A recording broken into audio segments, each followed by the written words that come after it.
From Rita Braver, the story of a part man, part dog, crime-fighting super cop finally ready for his close-up.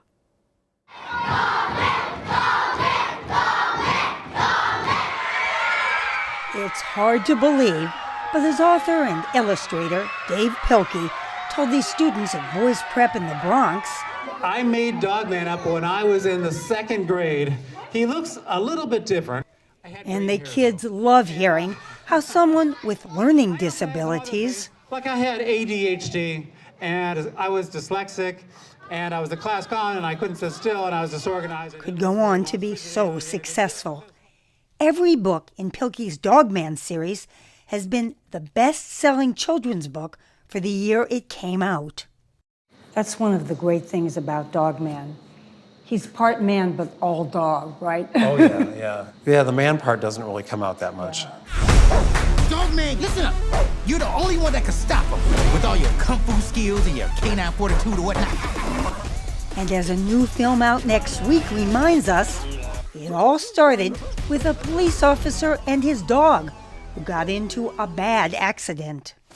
I'm sorry to say, Mr. Cop, that your head is just no good anymore. Bummer! And your body is no good either, Cop Doggy. What if we sew the dog's head onto the man's body? Dogman! But in addition to all the fun, Pilkey tries to layer meaning into the Dogman books, even in their titles.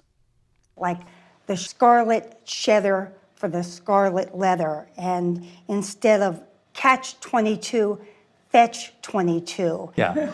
So I was looking at Charles Dickens' A Tale of Two Cities, which is such a wonderful book. It talks about sacrifice, self-sacrifice, and the value of that.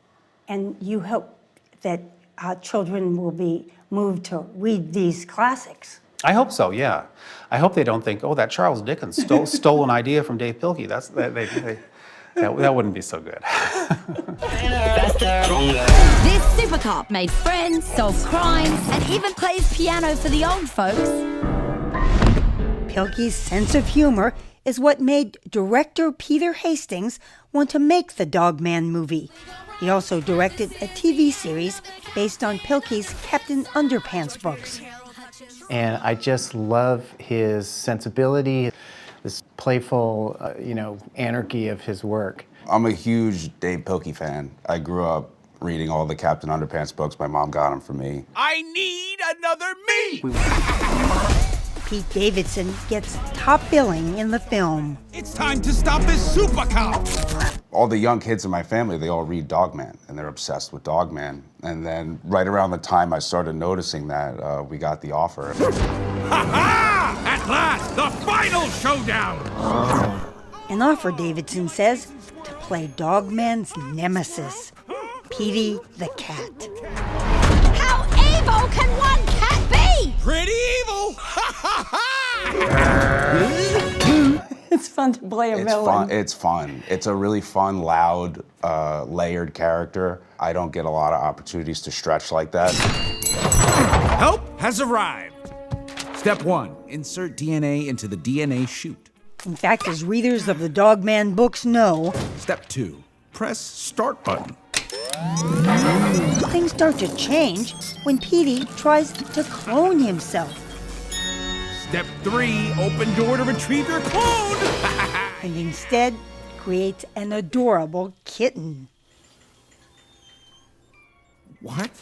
His character has a really great arc in the story.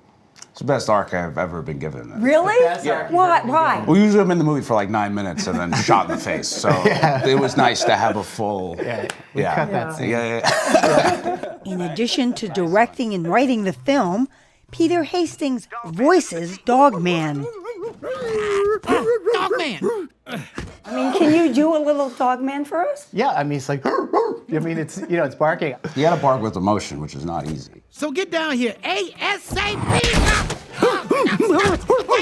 Is it hard to let someone else be in control of these characters that you have worked so hard to create? No, not at all, actually. I'm just so honored that they wanted to do something with my characters. And so I was like, yes. jumping up and down. High five! There you go. Thank you very much. But Dave Pilkey says what really matters to him is seeing how much kids appreciate all the work he puts into his books. Do you ever worry about running out of ideas? No, I think I worry about running out of time to get all my ideas down on paper. Go Dog Man!